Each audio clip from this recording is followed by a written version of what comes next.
for books, for movies, and for therapy. For 23 years, I held on to the notion that I could somehow control my son's life. It was only after more than a year of his determination to live and thrive, despite this disease of addiction, that I was released from that misguided notion. For the past 5 years, I have watched, listened to, and learned from a young man who makes me proud because he has decided to live and thrive, and who makes a difference in the lives of others because he has decided to be sober and to serve.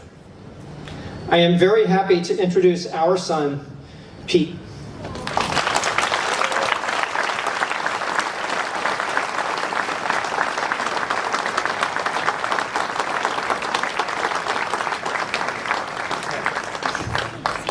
All right. Pull myself together. Okay.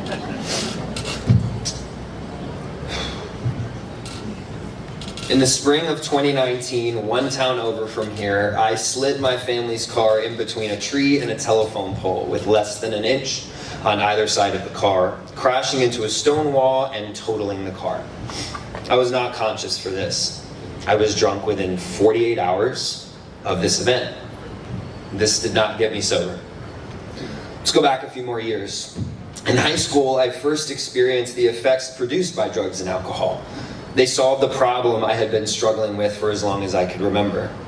The first time I got high, it took me to a peaceful and serene place of neutrality I had never been to before. Drugs and alcohol solved an internal malady that had existed my whole life, and I wanted that solution forever. The problem was, as time went on, my solution began to manifest itself in things getting worse and not better. As high school went on, I began to cut classes to get high, even the classes I really liked. This did not get me sober. Mid-10th grade, I was sent to a wilderness therapy program and therapeutic boarding school to finish my high school education. That put a pause on my progressive illness, helped me finish high school, and taught me that my parents were capable of setting and holding boundaries, which I did not like but could not ignore. Learning this did not get me sober. In college, I began to use again, recreationally at first, and did well in school for a little while. Again, I found myself prioritizing my solution over everything I went to college for in the first place. I hurt and lost good friends and relationships, dropped out and fell down hard. That hard fall did not get me sober. A month after my DUI in 2019, I was at home after a failed drug deal and I found myself in panic. I knew my solution had not been a solution for some time, and I was at a loss for what to do. I could not imagine my life with or without this failed solution. And I was desperate to find more of this thing outside of myself that I could not control in order to be okay. Then I swear, I heard a voice I did not know, or at least had not heard in a very long time, say to me, "This should not mean this much to you."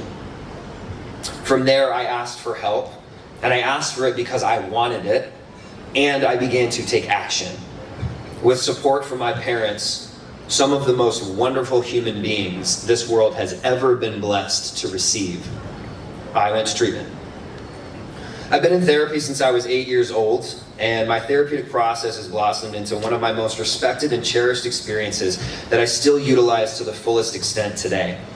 And that has helped me grow in many aspects of my life. I am a major supporter of regular therapy. However, therapy did not get or keep me sober. I found my way to a sustainable spiritual solution to this internal malady. And when I share that solution with fellows of mine like me, I say something like this: "My name is Pete, and I am a recovered alcoholic." I say recovered not because I am cured of my physical allergy to drugs and alcohol, but because I have been restored to sanity and saved from a perpetual state of defenseless mind and spirit.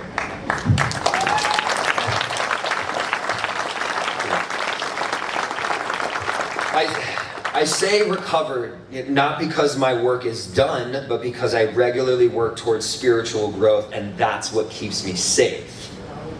My favorite book reads, "We claim spiritual progress rather than spiritual perfection." To me, spiritual progress means acting with integrity and trying my hardest, knowing I will always fail at perfection, but I will always land in progress. That is the one day at a time element of this work for me. I don't worry about a relapse every day because I have been given a daily reprieve that keeps me recovered, aka safely neutral, so long as I remain in fit spiritual condition on a regular basis. I am not the reason I have stayed sober or recovered. Something bigger is the reason. And that higher power has spoken through my true friends and my parents who are committed to their own growth. The only thing I can take credit for is the action of showing up and putting one foot in front of the other in that spiritual progress. The results of that action are determined by something that does a better job of running my life than I do. That is a blessing I will cherish forever. It is my honor to practice what I preach, to keep myself in check through prayer and support from others, and to carry a message of hope to those that have yet to find it. I am profoundly humbled and eternally grateful for the hope and the love in which I live today. I know that without a connection to a higher power, I'm nothing. But with that connection, I and anyone else can do anything. Thank you.